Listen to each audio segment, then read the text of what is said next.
tardes para todos. Vamos a iniciar el día de hoy con el primer webinar que organiza la Red Valle Salud.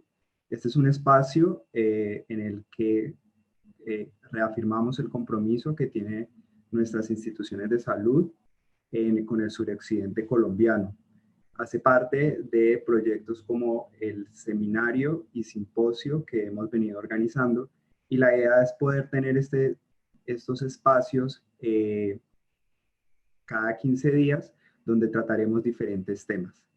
El día de hoy nos acompaña Juan Jacobo Estrada. Juan Jacobo es caleño y es director senior del Centro de Telemedicina del Hospital Mass General en la ciudad de Boston. Y nos va a compartir su percepción sobre el antes y después para la salud virtual.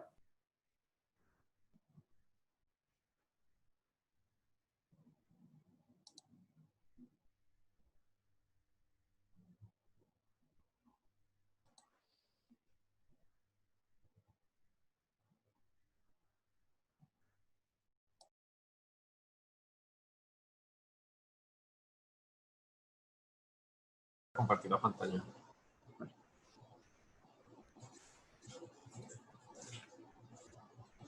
Ahí.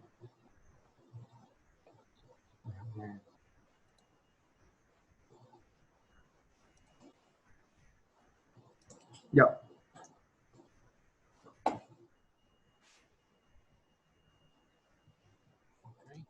Un segundito.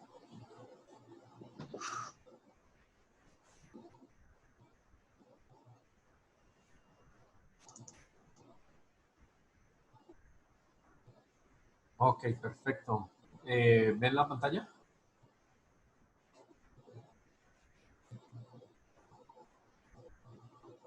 Juan Camilo.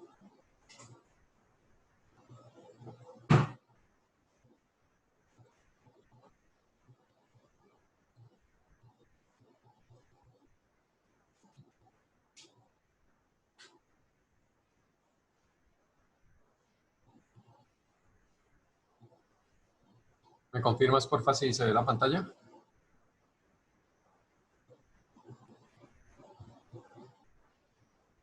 Ya la podemos ver. Se ve la pantalla entera, ¿verdad? Está en modo presentación. Así es. Ok, muchas gracias. Perfecto, gracias. Y gracias a los que confirmaron en el chat también. Y muchas gracias por la introducción, Juan Camilo. Como les comentó Juan Camilo, mi nombre es Juan Jacobo Estrada. Yo vivo en Boston hace unos 10 años. Más o menos ese es el tiempo que llevo trabajando en este hospital. Les voy a contar un poco más del hospital. He estado toda mi carrera en el espacio de la telemedicina. Yo hice ingeniería biomédica al principio de pregrado y una maestría en ingeniería en ese campo. Y luego hice un programa de maestría en administración de negocios aquí en Boston. Entonces, lo que voy a contar hoy es un poco la trayectoria de la salud virtual, particularmente enmarcada dentro de los programas del Hospital General de Massachusetts. Entonces, no es una perspectiva del todo global sobre la salud virtual, sino es un poco contar la experiencia que hemos tenido en el hospital, a través de la historia del hospital, que es un hospital más o menos de 209 años, y más recientemente por la pandemia, lo que fue el recorrido o la experiencia que vivimos a través de la pandemia, durante la pandemia del COVID-19, que no hemos cerrado, no hemos cerrado todavía, pero digamos que al menos en el ambiente, en el ámbito de Boston, lo que fue el pico del contagio, o el primer pico, en teoría, ya transcurrió y se han normalizado gran parte de las actividades clínicas en el hospital. Bueno, entonces, para arrancar, vamos a ver, para arrancar no tengo nada para declarar sobre conflictos de interés en lo que les voy a presentar. la agenda de hoy es, de nuevo, tiene un enfoque en la experiencia dentro del hospital. Vamos a empezar hablando de cuál era el contexto o cuál era el estado de la salud virtual antes de la pandemia. Voy a aclarar unos puntos para asegurarnos que usamos los mismos términos o que entienden los términos que voy a usar durante la presentación sobre la nomenclatura y la taxonomía. Voy a hablar de la historia de los programas, de la historia del hospital y de la historia de los programas y las áreas de trabajo, cómo están divididas, resaltando algunos de los ejemplos más representativos dentro del hospital. Después contaré lo que fue la experiencia durante la pandemia del COVID, durante digamos el pico del COVID-19, los servicios ambulatorios, la respuesta hospitalaria y las otras áreas. Y por último cerraremos con los pasos a seguir y lo que podemos esperar de cómo se espera que evolucionará la salud virtual, en especial en el contexto en el que yo me desenvuelvo. Y a partir de allí tendremos comentarios y preguntas y respuestas. Yo los invito a que pongan sus preguntas en el chat. Trataré de estar pendiente a medida que la presentación transcurre. Y en principio tendremos un espacio final para discutirlas, pero si hay alguna que sea directamente relevante a lo que está presentando, yo haré lo mejor posible para responderla. Bueno, entonces para continuar, empezamos con el antes de la pandemia y en términos de nomenclatura nos vamos a referir a la telemedicina como los servicios médicos remotos, y eso se contrasta con la definición de telesalud, en la medida en que la telesalud es un término más inclusivo, más global, que incluye no solo los servicios médicos, sino otros servicios de salud terapéuticos, de soporte, que no estén directamente relacionados con la parte médica. Vamos a utilizar el término de cuidado y salud virtual de manera intercambiable con el término telesalud, y vamos a incluir dentro de la telesalud a la e-salud o e-health en inglés, que se refiere a salud electrónica, y al menos en la manera como nosotros la representamos en el hospital, eso se refiere a servicios asincrónicos. Te voy a explicar en un momento cuál es la diferencia entre los servicios sincrónicos y asincrónicos. La salud móvil también es uno de los componentes del mHealth, de la salud virtual. No voy a profundizar mucho en esa área, pero es un componente importante. Y luego, estos son distinciones un poco más, digamos, de idioma o culturales. Y es que aquí, para propósitos de esta presentación, una clínica se refiere a servicios ambulatorios. Y un hospital se refiere, pues, a un lugar donde se ofrecen servicios a pacientes que están admitidos. No hay distinción en esta presentación en términos de que el hospital sea una entidad pública y la clínica sea una entidad privada.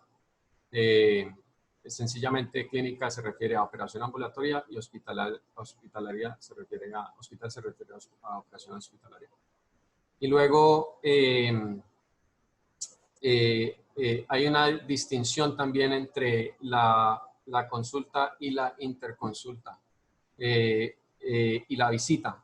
Nosotros nos referimos aquí a una visita como una interacción directa a los pacientes, ¿vale?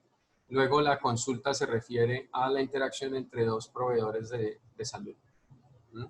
Y es lo que en Colombia comúnmente se llama interconsulta, ¿vale? Entonces, visita quiere decir directo a los pacientes y consultas entre proveedores de salud. Bueno, pasamos entonces a hablar de la taxonomía. Esta es la manera como nosotros clasificamos el trabajo de salud virtual, y tengo un comentario de que no me escuchan bien. Hay algunas... Juan Camilo, ¿me puedes confirmar si me siguen escuchando? Sí, acá se te escucha. Voy a mandarles por el chat un tutorial para las personas que de pronto tengan problemas para activar su audio. Pero sí se te está escuchando. Ok, gracias. Bueno, muchas gracias. Vamos a continuar entonces. Entonces, como les contaba, tenemos las visitas en este cuadrante de 2x2, en esta matriz de 2x2 tenemos las visitas en la franja superior, que se refiere a las interacciones entre los proveedores y los pacientes, y tenemos las consultas en la franja inferior que se refiere a las interacciones entre los proveedores. Luego tenemos los servicios síncronos, que es lo que nosotros llamamos virtuales, que involucran la interacción en tiempo real entre las participantes.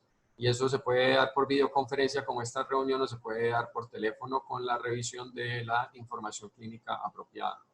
Y luego los métodos asíncronos o asincrónicos son los cuales se refiere a las interacciones en las que, como en un correo electrónico, yo envío un mensaje, alguien lo revisa y yo obtengo una respuesta sobre ese mensaje. Y las visitas electrónicas son esos intercambios de mensajes entre los proveedores y los pacientes, mientras que las consultas electrónicas o las segundas opiniones son los que se refieren a las interacciones entre dos proveedores de salud. Hacemos una distinción entre la consulta electrónica y la segunda opinión porque la consulta electrónica tiende a ser de baja complejidad, orientada a prevenir referencias, o sea, que un médico generalista, por ejemplo, refiera a un paciente a donde un especialista. Algunas de esas referencias no son necesarias y eso se trata de minimizar a través de la consulta electrónica. Mientras que la segunda opinión tiende a estar enfocada a casos de alta complejidad subespecializados. Cáncer es una de las áreas clínicas de mayor uso, de mayor consumo de segundas opiniones, en las que un médico que está tratando a un paciente se beneficia de un conocimiento altamente subespecializado o multidisciplinar que no está, digamos, disponible de manera inmediata en el área donde está ubicado el paciente. Hay unas extensiones de estas modalidades, por ejemplo, en el servicio asíncrono directamente con el paciente tenemos la monitorización remota, que incluye pues el uso de dispositivos, por ejemplo, de monitorización de la presión arterial o del nivel de azúcar o de insulina para la diabetes, a través de los cuales hay dispositivos que están recogiendo esa información de manera continua o durante episodios definidos y la transmiten a los proveedores de salud para que actúen si hay algún cambio que requiera su atención. Un cambio significativo en el nivel de azúcar del paciente o en el peso para un paciente cardiológico, etc. También hay servicios de chatbots que ahora se han popularizado para tratar de incrementar la eficiencia de las interacciones con los pacientes, en los que los pacientes intercambian mensajes con básicamente un computador, un algoritmo inteligente que resuelve dudas simples o clasifica al paciente en niveles de riesgo y lo refiere o genera alertas cuando la atención de un proveedor de salud es necesaria. Ok. Entonces esa es la taxonomía con la que nos vamos a guiar. Procedemos entonces a hablar un poco del hospital. Esta es una foto, un daguerrotipo, digamos, del hospital en sus inicios. Es el hospital inicial, es el edificio central del hospital que aún está en operación. El hospital se funda en 1811 y este edificio que está aquí, que se llama el edificio de Bulfinch. Bulfinch era un arquitecto famoso de la época, el mismo arquitecto que diseñó el Congreso, el edificio del Congreso de Estados Unidos y otros edificios emblemáticos. Ese edificio está en operación desde 1821. Un año después de la fundación del hospital, se vuelve el primer hospital de la Escuela de Medicina de Harvard. Es uno de los 12 hospitales que están afiliados hoy en día con la Escuela de Medicina, el más grande, o sea, es el hospital universitario de la Escuela de Medicina de Harvard más grande. Y luego aquí a la derecha tenemos otro daguerrotipo, esto es alrededor de 1846, que se lleva a cabo en el hospital el primer uso de la anestesia para una intervención quirúrgica. Un paciente que tenía un tumor en la boca y entonces entre un cirujano y un odontólogo que lo había identificado y otras personas identificaron el éter como el uso del primer anestésico que básicamente abre la puerta para la cirugía como la conocemos hoy en día. A principios de siglo se funda en el hospital también el primer servicio social. Las trabajadoras sociales que se ven aquí en la foto es el primer servicio social, el primer servicio de trabajo social que se que se establece en el mundo. Y para cerrar esta breve historia, esta es una foto del hospital. Hoy en día es un hospital de más o menos 1.100 camas. Tiene 12 unidades de cuidado intensivo subespecializado, más o menos 18 departamentos clínicos y está ubicado en la ciudad de Boston, como comentó Juan Camilo. Bueno, a partir de allí empiezo entonces a describir un poco la historia de la telemedicina dentro del hospital. Aquí arriba a la izquierda tenemos lo que es probablemente la primera operación de telemedicina del mundo, que fue una conexión que se estableció entre el aeropuerto de Boston, el aeropuerto de Logan de Boston, y un médico internista en el servicio de medicina interna y neumología del Hospital General de Massachusetts, en el que a través de un circuito cerrado de televisión él lograba evaluar a los pacientes que llegaban al hospital, al aeropuerto, y se les identificaba como pacientes de alto riesgo para tener que ser puestos en cuarentena. Eso en ausencia de la pandemia que estamos viviendo hoy en día. El señor que está allí en la foto al frente de una cámara de televisión es el doctor Kenneth Berg, que estableció esa primera conexión. Más o menos en los años 80 se establece un servicio de evaluación psiquiátrica con la administración de los veteranos, que es el servicio de salud de los veteranos de guerra en Estados Unidos. Estableció una conexión con otro pueblo que se llama Bedford, Massachusetts. Abajo a la izquierda tenemos una foto del portal de segundas opiniones. Describí anteriormente lo que significa una segunda opinión. Es un servicio que se presta a través del Internet hoy en día y se establece en el hospital, el primero en el mundo, en 1997. Luego, alrededor de ese mismo año, se inicia el desarrollo del concepto en 1996. Se establece el primer servicio de telemedicina para el manejo de la isquemia cerebral aguda, del stroke. Tenemos aquí la foto del doctor Lee Schwam, que es aún el director de las operaciones de telemedicina del hospital. Es mi jefe. Él es también el vicepresidente de salud virtual. Y él establece el primer vínculo para evaluación de pacientes con isquemia, con infarto cerebral. Se ve allí la foto de una tomografía de uno de los primeros pacientes y una paciente a la que se le está haciendo una evaluación neurológica a distancia. Y el telestroke se vuelve un caso de uso icónico en la telemedicina porque combina una variedad de factores que básicamente hacen que la evaluación por telemedicina se vuelva un estándar clínico muy rápidamente. Este señor lidera ese trabajo. Aquí tenemos una foto más reciente de él. Y hace más o menos unos 8 años se establece el Centro de Telesalud, el cual yo dirijo su trabajo administrativo y técnico hoy en día.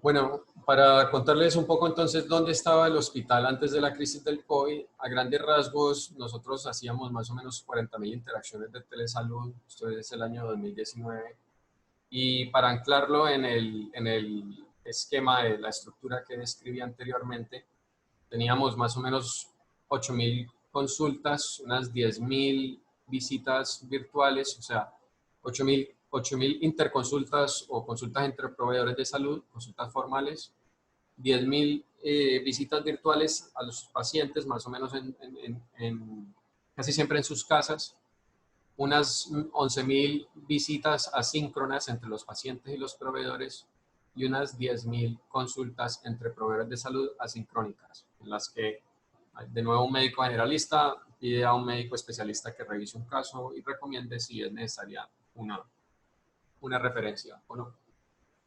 En términos de los servicios de consulta, porque los servicios de visitas virtuales habían ya permeado gran parte del hospital, entonces había 77 áreas ambulatorias que lo estaban usando, casi todas. Luego, en los servicios de consulta, digamos, el stroke seguía siendo el caso de uso representativo.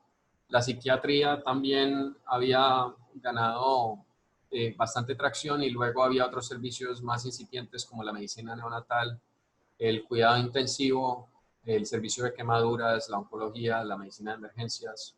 Neurología general también ya estaba bastante desarrollada.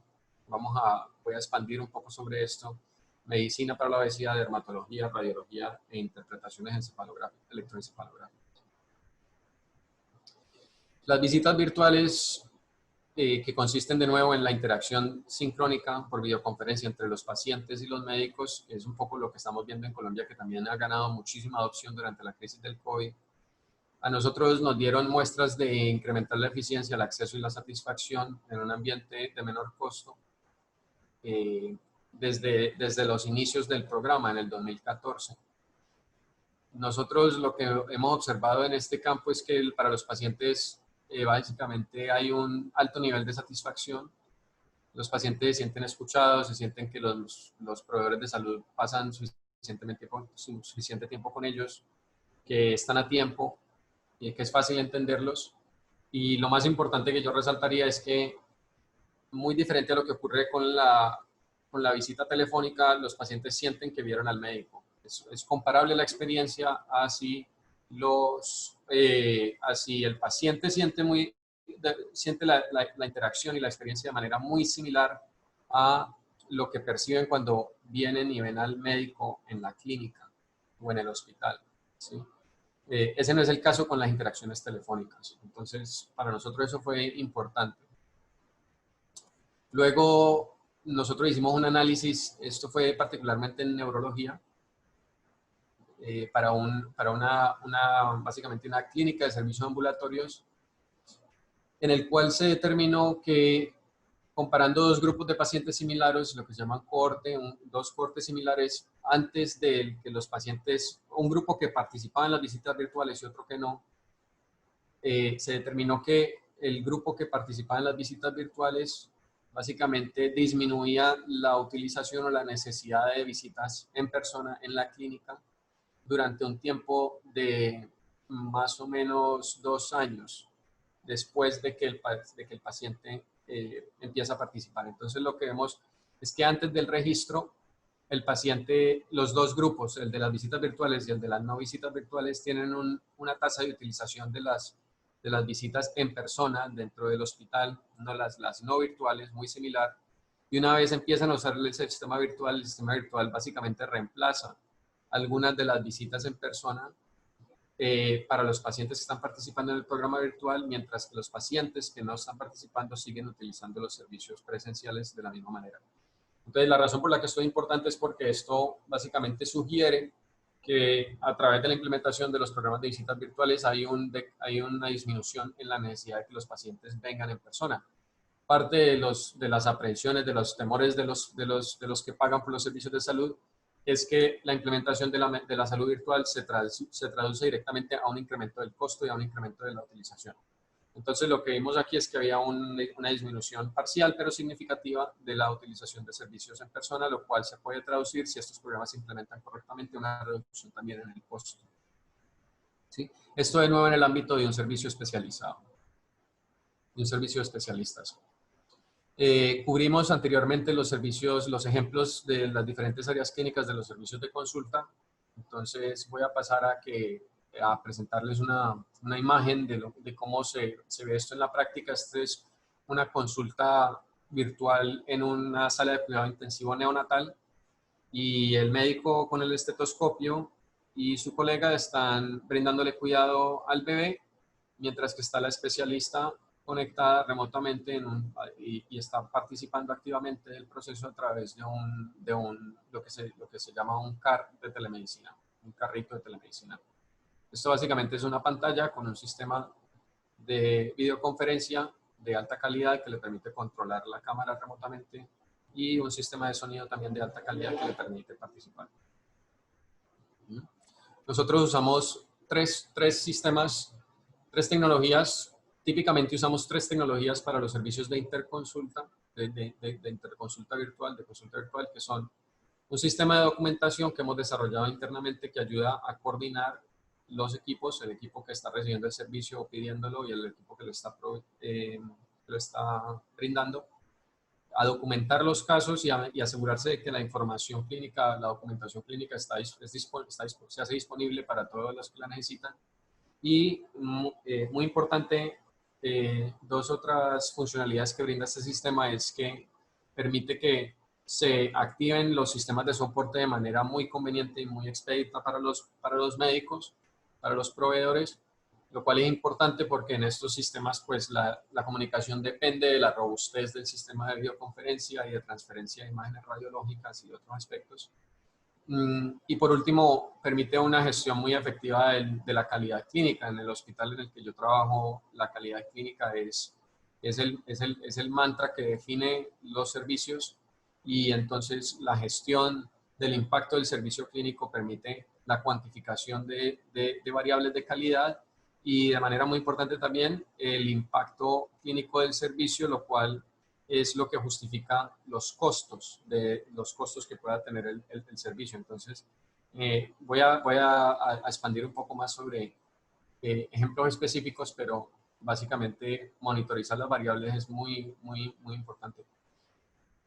Tenemos el sistema, aquí otro ejemplo de otra tomografía, pero básicamente debe haber un sistema para, no para todas las áreas clínicas, pero para muchas es esencial que haya un sistema de transferencia de imágenes radiológicas.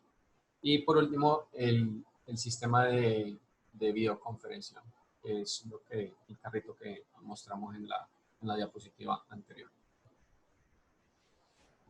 Entonces, métricas de impacto, de nuevo en neurología, de interconsultas. En una evaluación que hicimos de más o menos 1000 pacientes, pues básicamente comparando las tasas de referencia interhospitalaria, o sea, cuántos pacientes debían referirse de un hospital de baja complejidad a uno de alta complejidad después de la implementación de un programa de teleneurología. Lo que encontramos fue que no había un incremento significativo en la tasa de pacientes que tenían que transferirse del hospital pequeño al hospital grande después de la implementación del programa virtual. Estos eran hospitales que tenían servicios de neurología presencial. Esos neurólogos ya no estaban disponibles para venir al hospital, se habían enfocado en los servicios ambulatorios y entonces entramos a suplir todas las necesidades hospitalarias con el servicio de consulta virtual.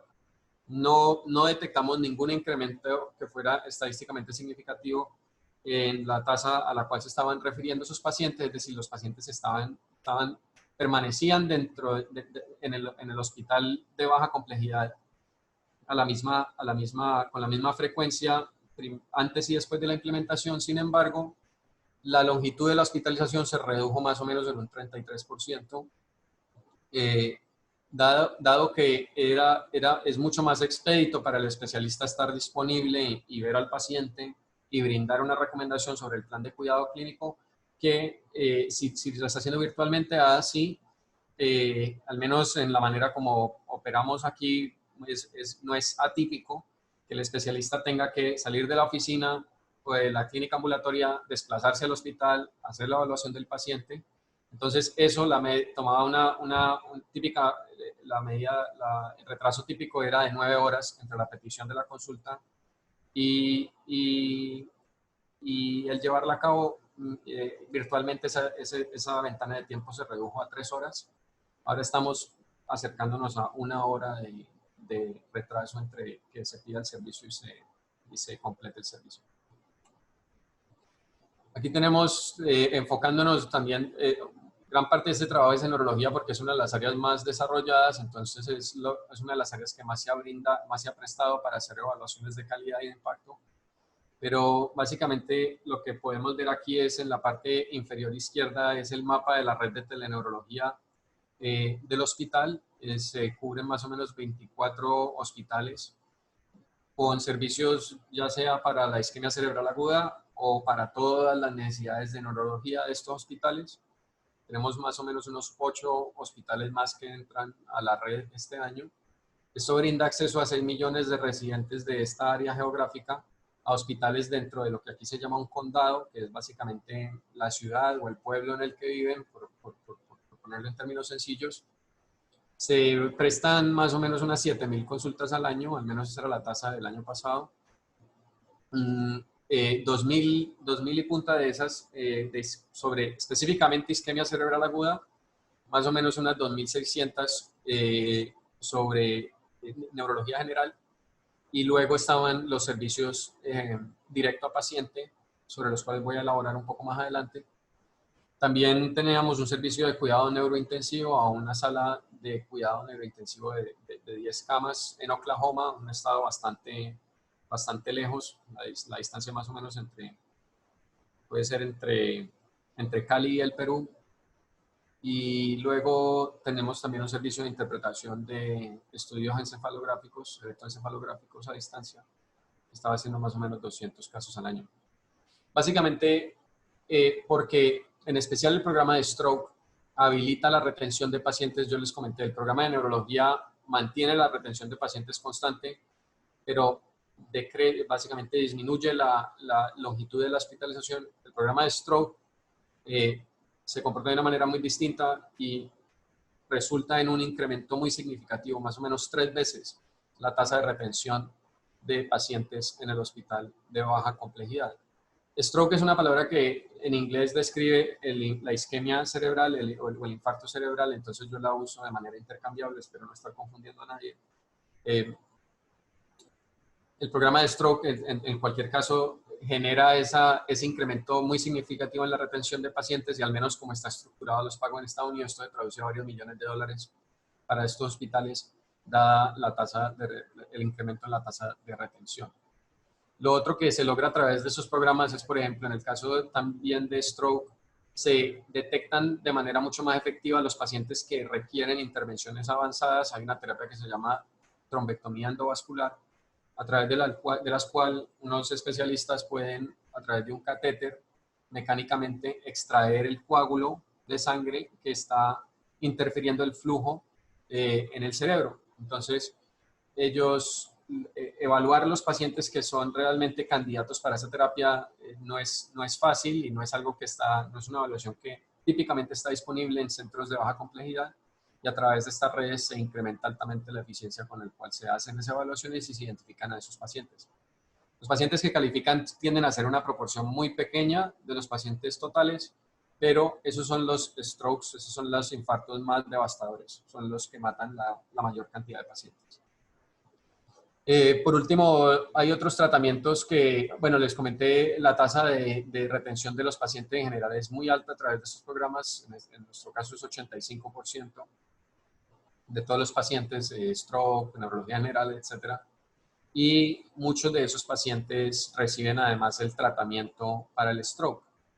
El stroke está causado en muchos casos, casi 80% de los casos son causados por un coágulo. Si ese coágulo no se disuelve rápidamente, puede llevar a un daño permanente o a la muerte del paciente. Entonces hay un medicamento que se llama un trombolítico, que básicamente disuelve esos coágulos o ayuda a hacerlos más pequeños, y eso está asociado a una mayor tasa de recuperación y de supervivencia. Entonces, en Estados Unidos, más o menos el 6% de los pacientes tiene acceso a ese medicamento a nivel nacional. Con un programa de telestroke, esa tasa se incrementa significativamente a más o menos un 36%, y esto es de muy alta costo de efectividad y de muy alto impacto en la vida de estos pacientes. En un país como Colombia es probable que la tasa de acceso a estas terapias sea más o menos del 1% de los pacientes que sufren un infarto cerebral, y entonces, pues, digamos que hay un potencial, sí, muy significativo de incrementar el acceso a través de la salud virtual y de la telemedicina. El programa de stroke está por cumplir 20 años. Son más o menos unas 30.000 consultas que se han llevado a cabo virtualmente. Se hace una combinación, dependiendo de la necesidad del caso, se puede evaluar la imagen radiológica por teléfono o se hace una evaluación por videoconferencia del paciente. Tenemos más o menos 5.000 recomendaciones de trombólisis y más o menos 2.000 casos identificados para terapia endovascular. Voy a hacer una pausa antes de pasar a describir la pandemia del COVID-19, solo para elaborar en algo que quizá es una pregunta que le está surgiendo a la audiencia, y es por qué el stroke, que ha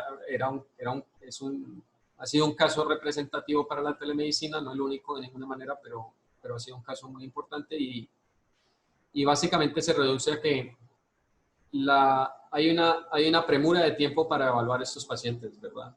O sea, el coágulo que está interfiriendo con el flujo sanguíneo en el cerebro debe ser rápidamente removido. Hay un periodo de 4 horas y media máximo para brindar ese tratamiento, ese medicamento que puede disolver ese coágulo.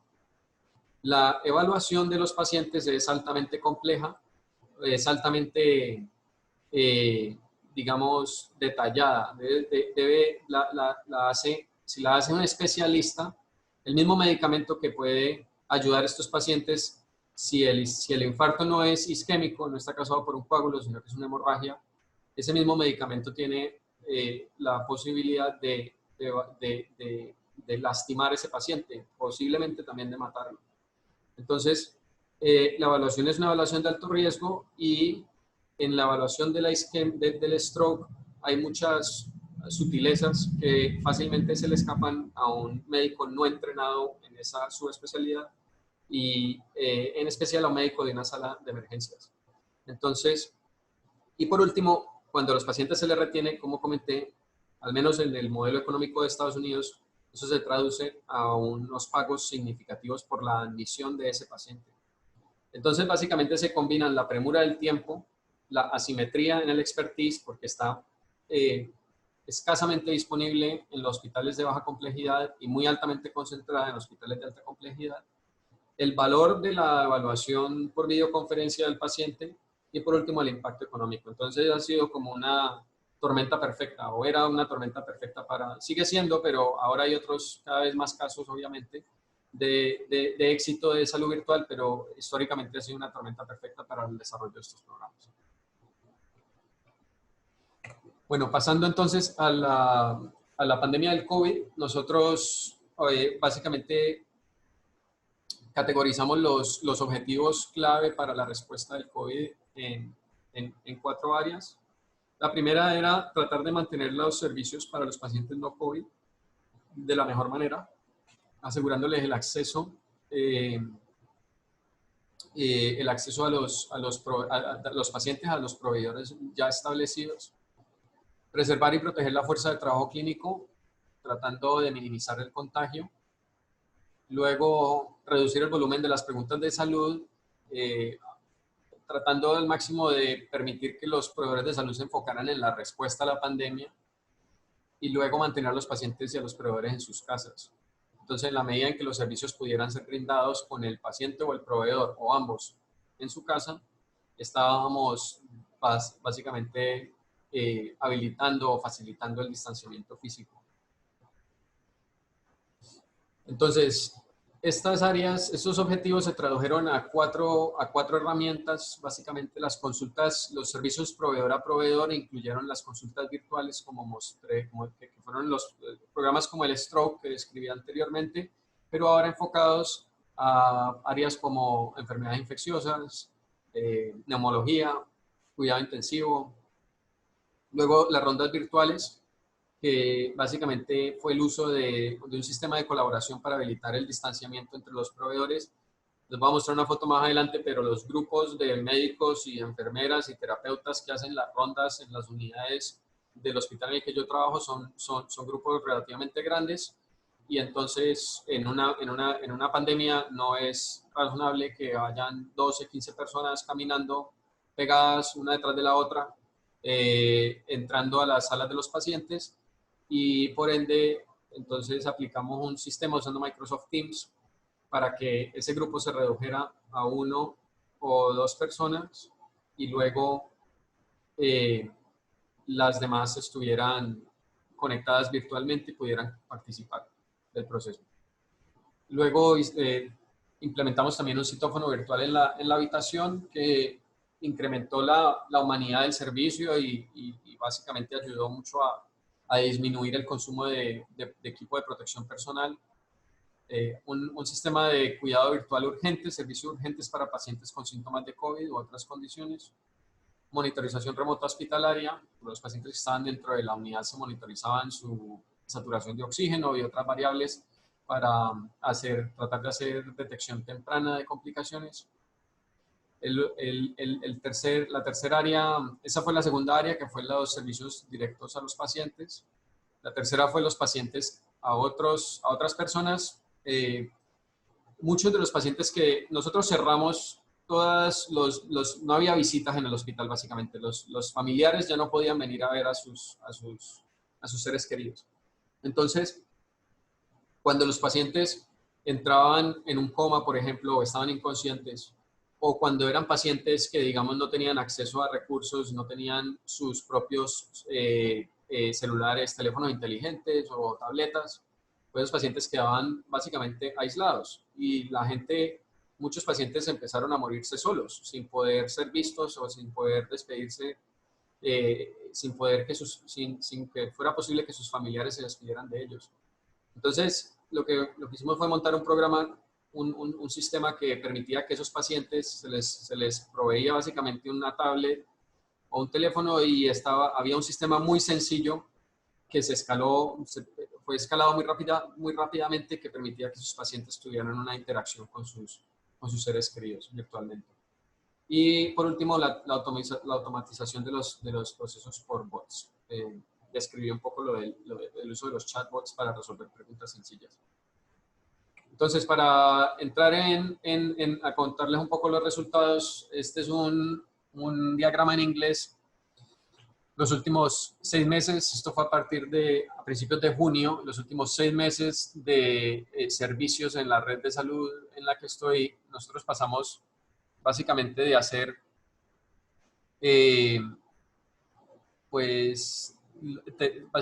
llevamos a cabo 600,000 visitas, 600,000 visitas en esos 3 meses a nivel de red de salud. Como yo les comenté cuando les mostré las cifras de 2019, nosotros estábamos más o menos a unas 10,000 visitas en el hospital y a unas 13,000 o 14,000 a nivel de red de salud. Nuestro objetivo era llegar aquí en el diagrama de abajo a la derecha que dice Virtual Visits como porcentaje del total. La línea roja era la meta más ambiciosa para el 2022. O sea, en 2 años esperamos llegar a la línea roja. Como ustedes pueden ver, nada más entre febrero y abril de este año llegamos a casi el 65% de toda la actividad ambulatoria siendo provista virtualmente. Esto no es un caso aislado, eso se ha visto en muchísimas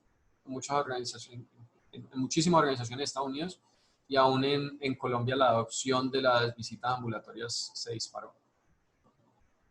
Pasando al área hospitalaria, tenemos aquí un diagrama en el que las rondas virtuales, básicamente lo que les comentaba, a la izquierda está el grupo, el paciente está en rojo, y entonces los estudiantes de la escuela de medicina, los médicos, las enfermeras, el terapeuta y demás, todos van de cuarto en cuarto viendo a los pacientes.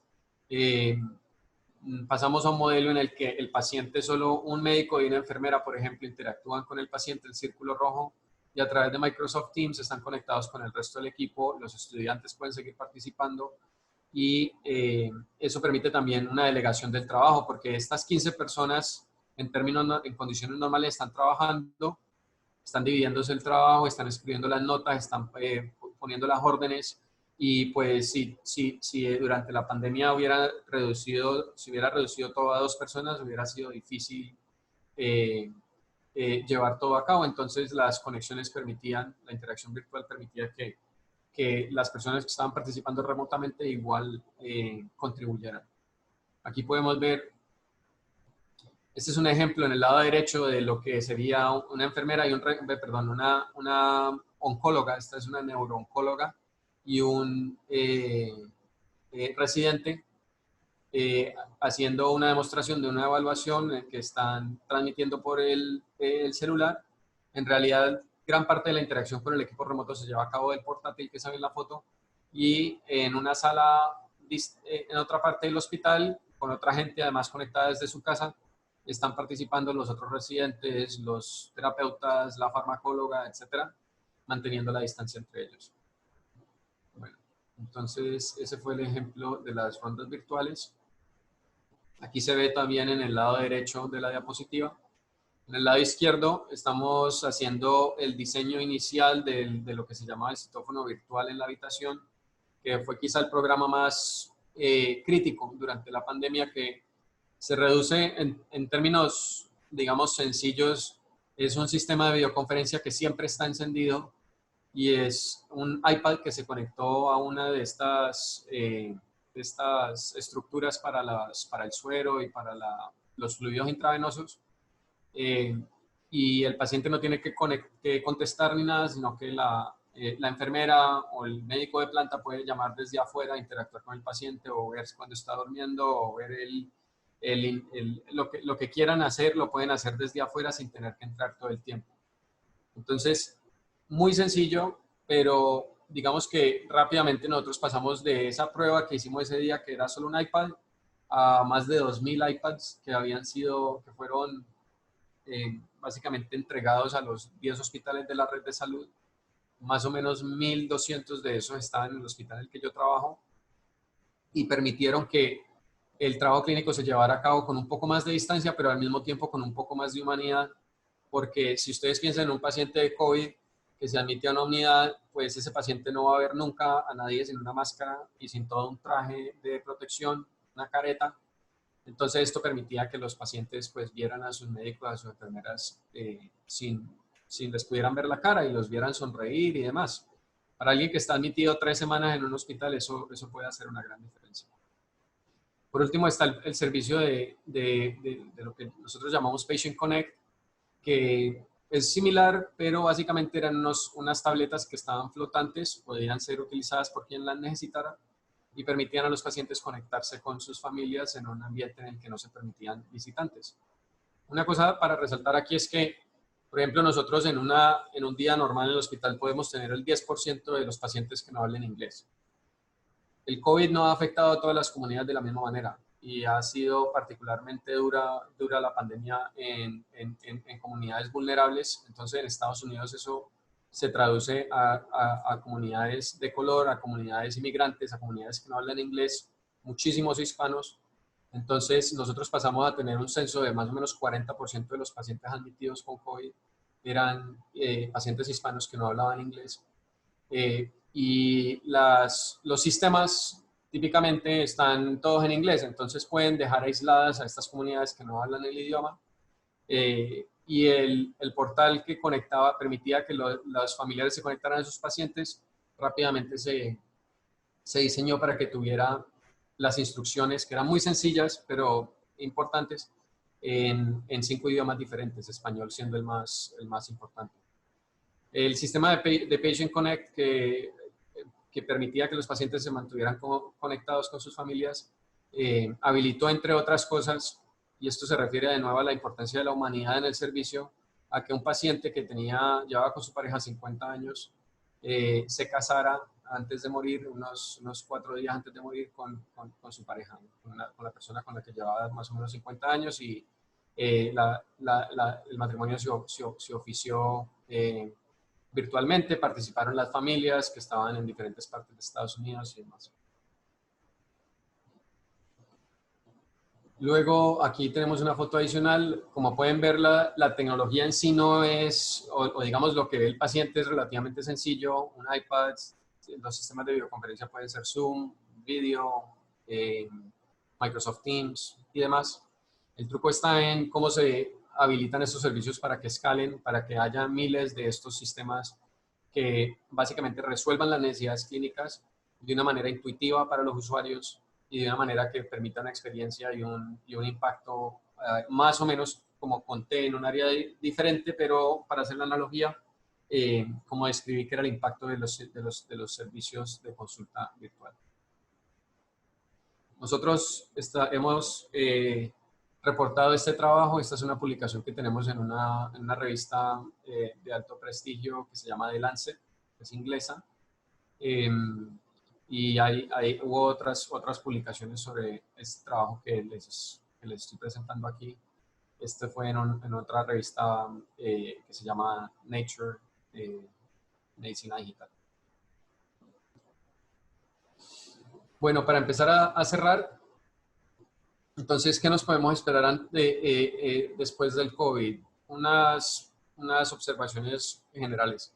Mm, De ninguna manera el Hospital General de Massachusetts es el único que está llevando, que está pues liderando este espacio de provisión de servicios virtuales. Hay otras organizaciones de alta reputación que también um, llevan muchos años invirtiendo en el desarrollo de estos programas. Aquí hay una de las más representativas, son todos hospitales de alto reconocimiento en Estados Unidos, la Clínica Mayo, la Clínica de Cleveland, Kaiser Permanente en California y la costa oeste, New York Presbyterian en Nueva York. Entonces, pues eso hay que resaltarlo también. Las organizaciones hacen el trabajo de maneras distintas, pero digamos, hay también muchas similitudes y convergencias. 5 puntos clave. Nosotros, para resumir cosas que hayamos aprendido durante la pandemia, la primero es que debe haber una hoja de ruta clara. El teléfono es un aliado, no es necesario pensar en que todas las interacciones telefónicas tengan que ser reemplazadas por interacciones de videoconferencia, pero es importante tener claro cuándo puede ser útil usar uno o cuándo puede ser útil usar la otra, y eso se refiere no solo a consideraciones clínicas, sino a consideraciones emocionales o personales. Como les conté, por ejemplo, la importancia de un paciente poder conectarse con sus familiares, pues no es lo mismo para alguien que está completamente aislado, solo escuchar la voz de un ser querido, sino también poder verse el uno al otro. O en el caso de la evaluación del stroke, no es lo mismo evaluar a un paciente de stroke a través de la descripción que brinda un médico de sala de emergencias que permitir que el neurólogo vascular o el neurólogo que va a cuidar a ese paciente pueda hacer su propia evaluación. Luego tenemos el crecimiento virtual, pues como vieron, nosotros llegamos al 65% del volumen ambulatorio cuando nuestra meta más ambiciosa era llegar al 15% en 2 años. Entonces, básicamente se nos condensaron como 5 años de trabajo en 2 meses. Eso no es un proceso eh, libre de turbulencias y de tensiones y de estrés.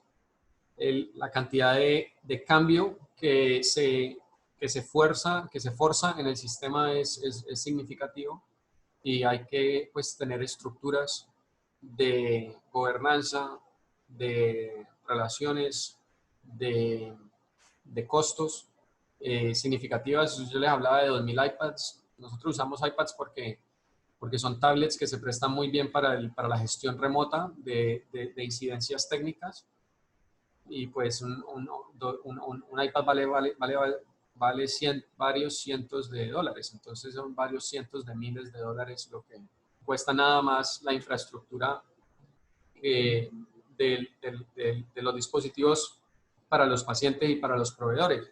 Eso sin contar las licencias del software, los costos operativos y demás que tienen que ocurrir en lo que se llama el backend. Entonces es importante tener esas consideraciones en cuenta. El volumen de soporte que se requiere también explota de la misma manera, y como les comentaba, pues esta evolución, estos cambios tan agresivos afectan desproporcionadamente algunas áreas y a otras no tanto, ¿sí?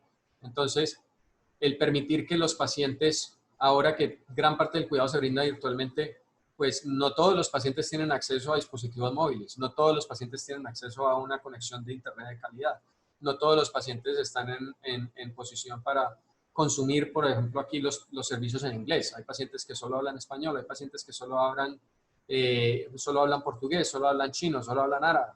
Entonces, digamos, en Colombia puede que tengamos una población mucho más homogénea en términos de idioma, pero sigue siendo fundamental que a medida que el sistema de salud evoluciona y adopta estas soluciones, siga teniendo en cuenta que se abren otros riesgos, otros factores de exclusión que deben ser tenidos en cuenta para minimizar el impacto en esas poblaciones vulnerables que se dejan por fuera del sistema.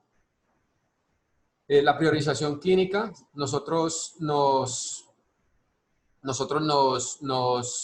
básicamente el hospital entró en lo que se llama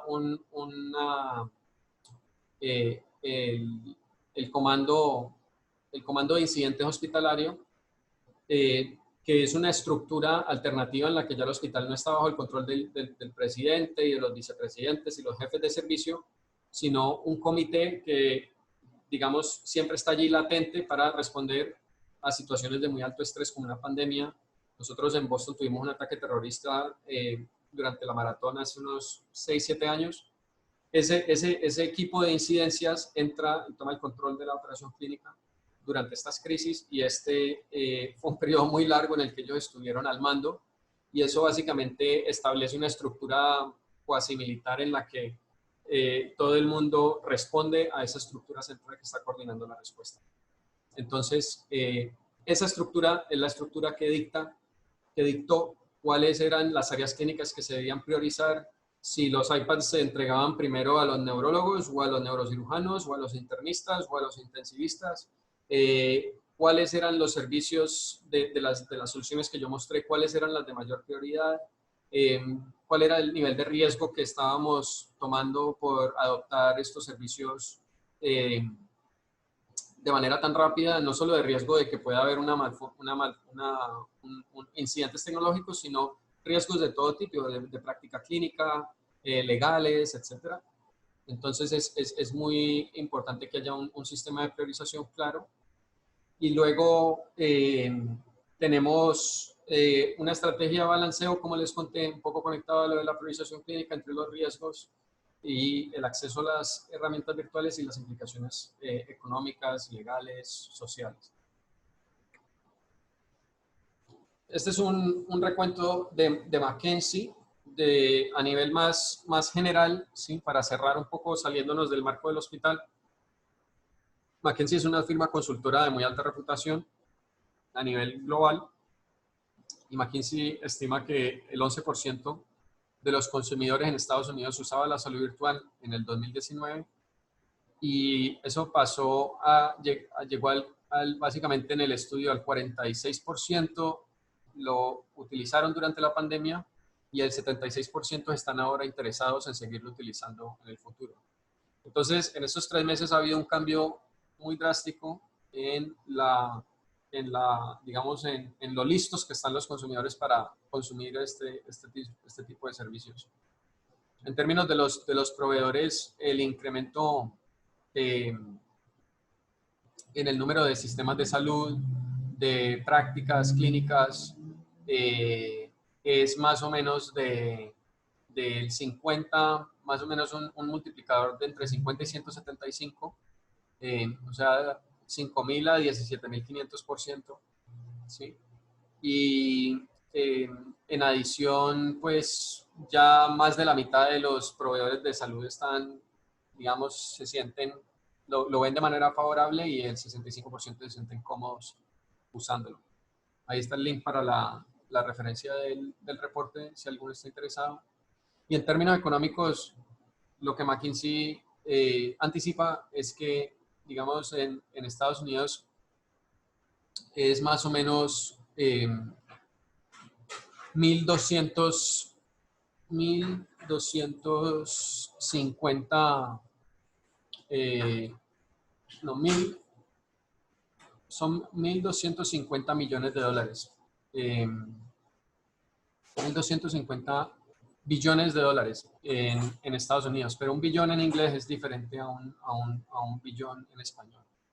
Entonces, el sistema de salud en Estados Unidos son más o menos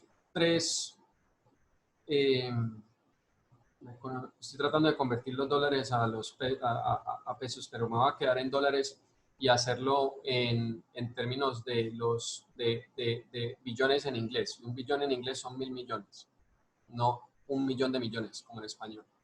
Entonces aquí tenemos que básicamente los servicios ambulatorios son 1.250 billones de dólares, ¿sí? Eso es un poco más grande, los servicios ambulatorios en Estados Unidos, eso es un poco más grande, es más o menos 1,5 veces el tamaño de la economía nacional en Colombia. Y lo que ellos están anticipando es que más o menos un quinto, 250.000 millones de dólares, se va a transferir de salud presencial a salud virtual, ¿sí? Entonces ellos están diciendo, anticipan que básicamente el 2% de todas las visitas, el 35% de los servicios a la casa, el 9% de los servicios en la oficina, el 24% de los encuentros ambulatorios y el 20% de las visitas a la sala de emergencia se van a virtualizar.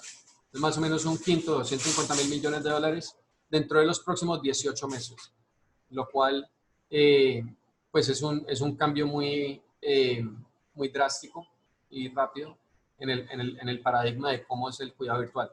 Esto es dado lo que pagan los pagadores en Estados Unidos, ¿sí? Estas son las cifras.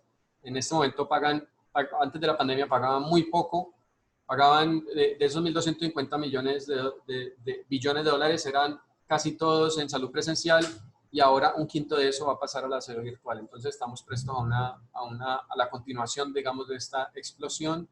Sí, dice McKinsey, si la oportunidad se capitaliza y se aprovecha de manera correcta. Entonces allí queda una pregunta que es, ¿cómo se lleva a cabo la ejecución de este proceso? Pues de una manera que permitan en realidad capitalizar o aprovechar la oportunidad y no simplemente introducir un, un nuevo trend o un factor de incremento de costos en los servicios. Entonces, eso es lo que tenía preparado para hoy. De nuevo les agradezco la atención y el interés. Ahí puedo ver que hay varias preguntas en el chat. Entonces, si te parece, Juan Camilo, puedo pasar a responderlas. Claro, por favor. La primera es, ¿se ha medido el margen de error diagnóstico relacionado a la calidad de las imágenes de tomografía o resonancia magnética visualizadas en dispositivos electrónicos? Preguntan que si tienes algún dato sobre esto. Sí, esa es una buena pregunta. El margen de error diagnóstico, yo creo que la pregunta habría que marcarla en el caso de uso clínico, porque pues, es diferente usar una imagen para diagnosticar un tumor, una isquemia cerebral, una neumonía, ¿sí? Entonces, nosotros no lo hemos cuantificado. Es posible que existan reportes en la literatura sobre cuál es la tasa de error diagnóstica o cómo se afecta, cómo se impacta por el uso de dispositivos móviles. Pero lo que yo puedo comentar es que para los servicios de consulta, de interconsulta virtual, nosotros, los médicos, los especialistas, los intensivistas, los neurólogos, ellos tienen acceso a las imágenes radiológicas en sus dispositivos móviles, pero no se usa la expectativa es que ellos siempre van a poder ver esas imágenes en un computador con una pantalla de buen tamaño, y no solo en el celular, digamos, ¿sí? Un poco por preocupación o por cuidado de que el ver las imágenes en dispositivos o en pantallas pequeñas pueda traducirse a una mayor tasa de errores. Eso por un lado. Hay unos casos de uso específicos, por ejemplo en neumología o en segundas opiniones oncológicas, en las que más allá de usar un computador cualquiera, lo que se usa es lo que se llama, o al menos acá llamamos un terminal de PACS, que es un terminal específicamente diseñado para la visualización de imágenes radiológicas y tiene una pantalla de alta resolución y un computador potente que permite que esas imágenes, la navegación de esas imágenes, la navegación en esas imágenes radiológicas está optimizada, digamos, ¿sí? Entonces hay varios niveles y yo creo que quizá la mejor manera de responder la pregunta es que es difícil generalizar para todos los casos de salud virtual y generalmente las respuestas a esas preguntas dependen de los casos de uso y de las necesidades clínicas que haya que suplir en cada uno de ellos y la tecnología debe, digamos, acoplarse a la necesidad clínica. Vale. De acuerdo a lo que nos estabas comentando, de que de pronto entre especialidad y especialidad, pues puede variar el funcionamiento de la telemedicina. ¿Tienes algún comentario sobre la ortopedia y el trauma, que es, digamos, en lo que nos enfocamos en Valle Salud? Sí, nosotros hemos tenido algunas experiencias con servicios de trauma. Generalmente no son, no son servicios de consulta eh, formal, tanto como servicios de triaje, básicamente. ¿Sí? Entonces, y no han, al menos en la experiencia nuestra, que no sé qué tan comparable, digamos, de manera exacta puede ser la experiencia de Valle Salud, pero la experiencia nuestra no ha sido esencial la evaluación del paciente por videoconferencia, sino ha sido más bien esencial la revisión de las imágenes radiológicas para que el especialista, eh, el cirujano, casi siempre es un cirujano, pueda hacer una recomendación sobre si el paciente puede quedarse donde está o tiene que ser referido a un centro de mayor complejidad.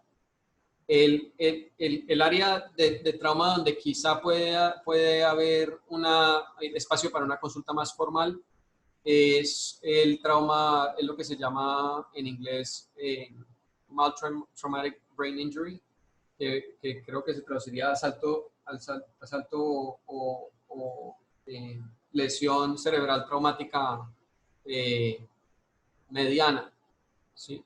No es muy severa, es mediana, entonces eso se presta porque ahí lo que pasa es que generalmente apenas en un hospital al menos aquí pues, apenas en un hospital de baja complejidad ven una mancha de sangre en una tomografía, a ese paciente lo refieren inmediatamente a un centro de alta complejidad porque sospechan que pueda necesitar una craniotomía o una neurocirugía que rara vez está disponible en el centro de baja complejidad. Entonces, un poco el prospecto allí es que un neurocirujano puede evaluar esas imágenes y evaluar los pacientes y los casos de baja complejidad que no van a ser intervenidos de cualquier manera puedan quedarse en los hospitales menos complejos. Vale. Relacionado a la ortopedia del trauma está la rehabilitación, y uno de los grandes interrogantes es si a través de la telesalud se puede hacer telerehabilitación. No sé si tienes conocimiento de alguna estrategia que se pueda implementar o si la tecnología actual permite hacer este tipo de terapias. Sí, la tecnología definitivamente lo permite. Digamos que yo puedo responder esa pregunta desde tres ángulos. En el hospital, en la red de salud para la que yo trabajo, hay un hospital de rehabilitación específicamente dedicado a esa área.